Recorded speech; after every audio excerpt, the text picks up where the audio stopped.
자, 한번 깊이 들어가 보죠. 기독교 신앙의 가장 중심에는 바로 예수의 십자가 사건이 있죠. 보통 우리는 이걸 인류를 구원하기 위한 하나님의 계획 그 자체였다고 배우잖아요. 그런데 오늘 우리가 살펴볼 이 자료는요, 우리가 너무나 당연하게 믿어왔던 바로 그 생각에 아주 근본적인 질문 하나를 던집니다.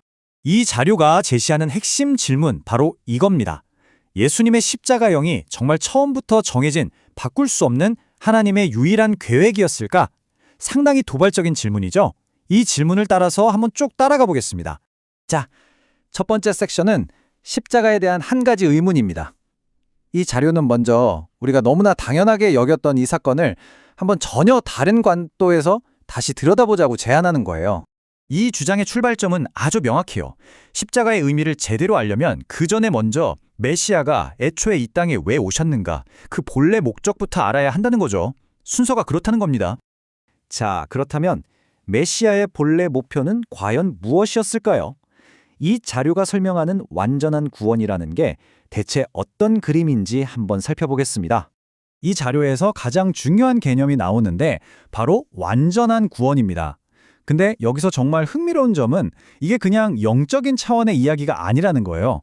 영적인 구원을 넘어서 인간의 핏줄을 타고 흐르는 원죄까지 완전히 없애버리는 육적 구원까지 포함한다는 거죠.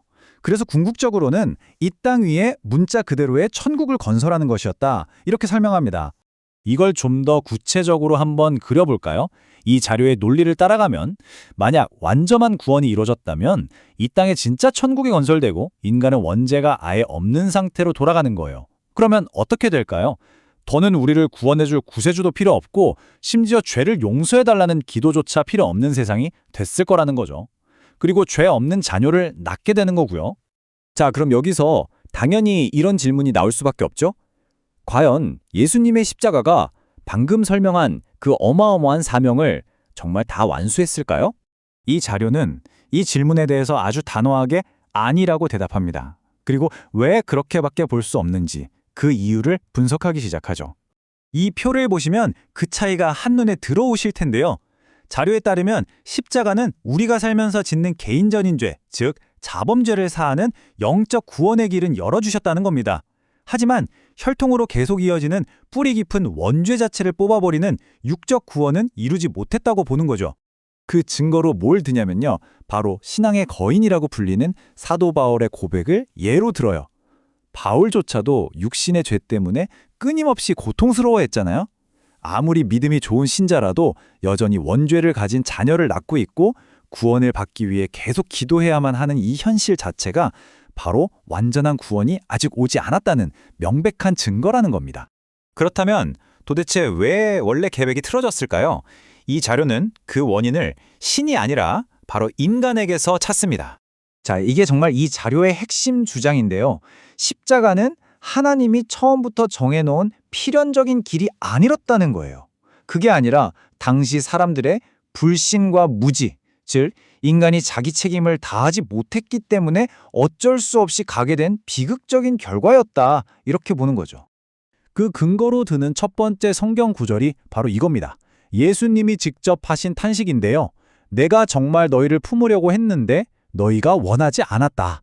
이 말씀이 바로 정말 하고 싶었지만 인간이 원치 않아 이루지 못했던 그 안타까운 심정을 그대로 보여주는 대목이라는 거죠.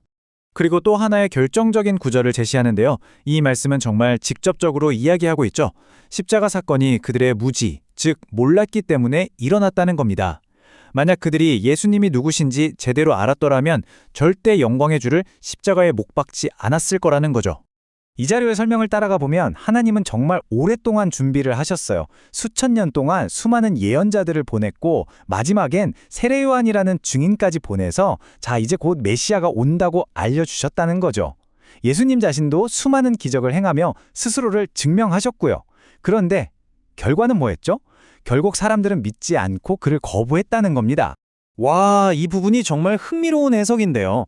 성경에는 애초에 두 가지 길이 다 예언되어 있었다는 거예요.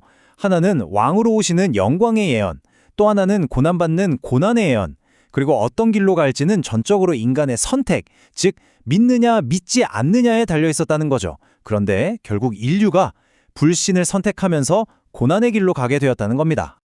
자, 이제 거의 다 왔습니다. 마지막 부분인데요. 그렇다면 이 모든 이야기, 이 미완의 사명이라는 것이 결국 재림의 약속과는 어떻게 연결되는 걸까요? 이야기를 간단하게 정리하면 이렇습니다.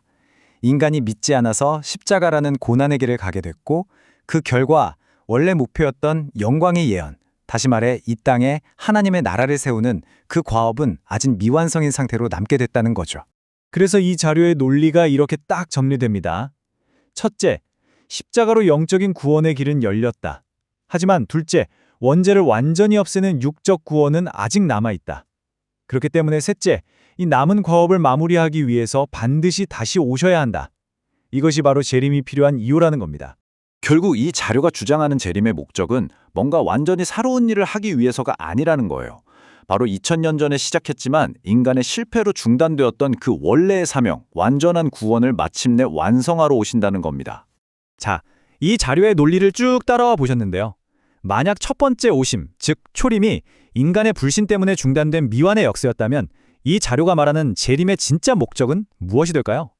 결국 그 못다 이룬 사명을 바로 이 땅 위에서 완성하는 것이겠죠.